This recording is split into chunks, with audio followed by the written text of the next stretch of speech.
Grazie Presidente. Mi incombe il compito di affermare qualcosa di ovvio, direi di quasi tautologico, cioè che l'oro dello Stato è dello Stato. Ma visto che questo tema, che dovrebbe essere di per sé tautologico, ha suscitato già degli appassionati interventi, forse è il caso di aggiungere qualcosa.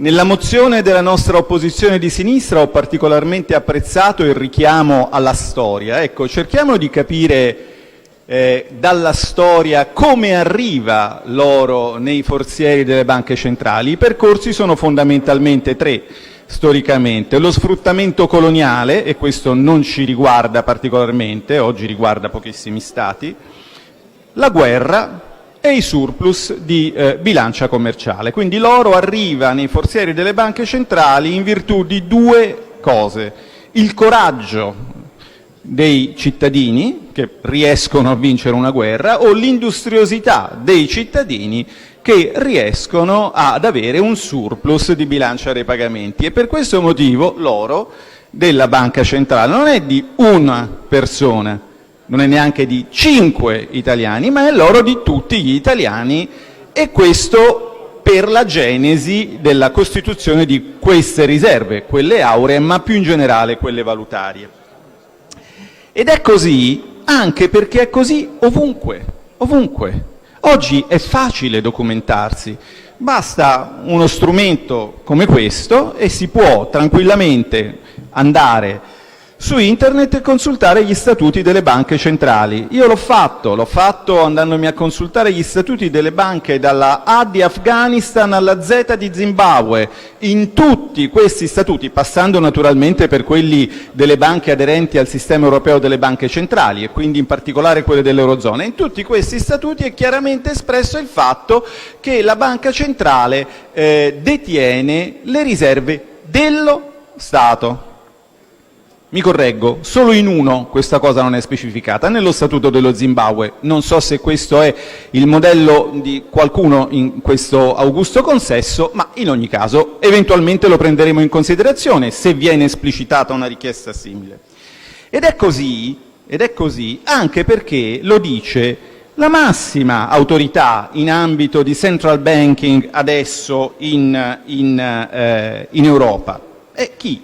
Ma niente di meno che il dottor Mario Draghi, il quale, rispondendo il 27 marzo 2019 all'interrogazione presentata dai parlamentari Valli e Zanni, dagli europarlamentari, esplicita che il Trattato sul funzionamento dell'Unione Europea e lo Statuto del Sistema Europeo delle Banche Centrali non utilizzano il concetto di proprietà per determinare le competenze del Sistema Europeo delle Banche Centrali in relazione alle riserve, il che significa che chi eventualmente lo facesse commetterebbe un atto tecnicamente eversivo rispetto all'ordinamento nel quale le nostre banche centrali operano.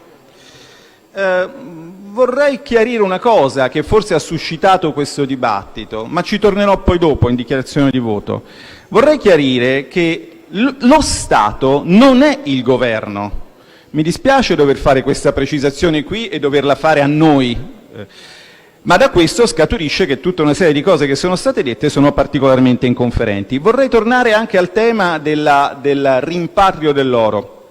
Vedete, noi poveri populisti o poveri patrioti per anni siamo stati invitati a seguire le best practice, diciamo, degli altri paesi europei che ci venivano mostrati come esempio, tipicamente la Germania, l'Olanda. Beh, se voi, ripeto, oggi è facile documentarsi, i miei lettori sanno cosa ciò significhi. Se voi andate su internet e cercate gold repatriation, vedrete che, per esempio, la Banca Centrale Olandese ha portato dal 31% al 51% la quantità di oro detenuto in patria. Per esempio, la Germania ha spostato svariate centinaia di tonnellate di oro dall'estero verso il suolo tedesco. Ma perché?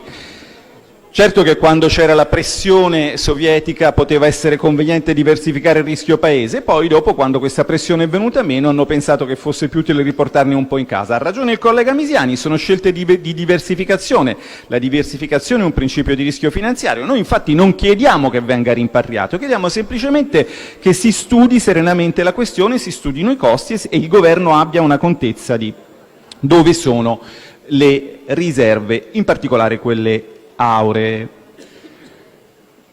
Quindi noi non chiediamo, come invece fanno legittimamente, per carità, i colleghi di Fratelli d'Italia, questo rimpatrio, e quindi qui non c'è materia di contendere. Riscontriamo però che i paesi cosiddetti virtuosi lo hanno messo in pratica, non dimentichiamolo.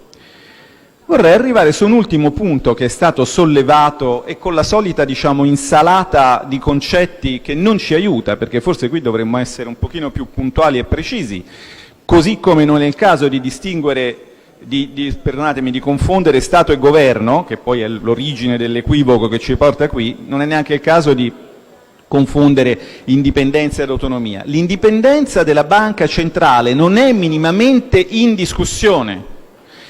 Forse sarebbe il caso che parlassimo serenamente dell'indipendenza della banca centrale. L'indipendenza della banca centrale è un principio che noi rispettiamo perché è iscritto nel nostro ordinamento.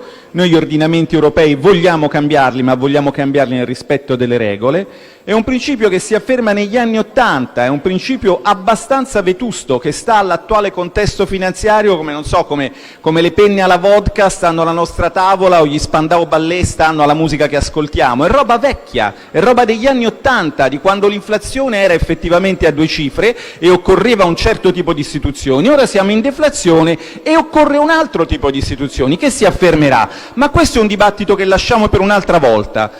È un dibattito sul quale potremo tornare. Io vorrei semplicemente sottolineare che l'indipendenza della banca centrale, se la consideriamo in termini tecnici, come non so, nel noto studio di Grilli e Masciandaro del 91, ha 2 dimensioni, una dimensione politica e una dimensione economica, la goal independence, cioè la capacità di fissare i propri obiettivi, e la instrument independence, cioè la capacità di scegliere la strada per perseguirli. Allora, dal punto di vista della goal independence, la Banca d'Italia indipendente non è, perché il suo obiettivo è la stabilità dei prezzi come definito dal Governing Council della BCE nel 1998, cioè come tasso di inflazione inferiore o vicino al 2%. Lasciamo perdere che poi loro non riescano ad ottenerlo, di quello parliamo dopo, però l'obiettivo la Banca Centrale Italiana non se lo dà, agisce come articolazione del sistema europeo delle banche centrali. Quindi sotto quel profilo pensare che questo sia un attentato all'indipendenza è assolutamente inconferente. Se poi parliamo invece di indipendenza in termini di instrument independence, cioè di indipendenza operativa, ma nessuno vuole toglierla l'indipendenza operativa alla Banca d'Italia. La gestione e la detenzione e gestione dell'oro la diamo in questa nostra mozione per assolutamente indiscussa. Riconosciamo le competenze tecniche di quell'organo e nessuno pensa di darlo al governo o a chi che sia. La cosa importante però è affermare che quello è l'oro degli italiani, è l'oro dello Stato. Questo era quanto mi sentivo di dirvi per illustrare il contenuto della nostra mozione. Mi sembra strano averlo dovuto fare, ma visto che mi è stato chiesto di farlo, cioè di affermare l'ovvio, significa che forse c'è qualcosa che non funziona nel nostro dibattito e nei nostri tempi, ma di questo potremo parlare con calma un'altra volta. Risparmio una parte del tempo a mia disposizione. Grazie Presidente.